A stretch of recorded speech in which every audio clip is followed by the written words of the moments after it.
Ehsonning mukofoti ehsondir. Dasturimizni xayriya sahifasi bilan davom ettiramiz.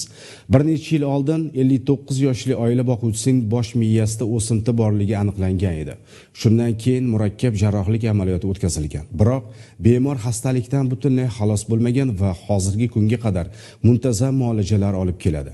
Ayni kunda takroran jarrohlik amaliyoti o'tkazilishi kerak. Amaliyot uchun kerakli mablag' topilmayapti. Imkoningiz bo'lsa, yordam bering yaxshilar.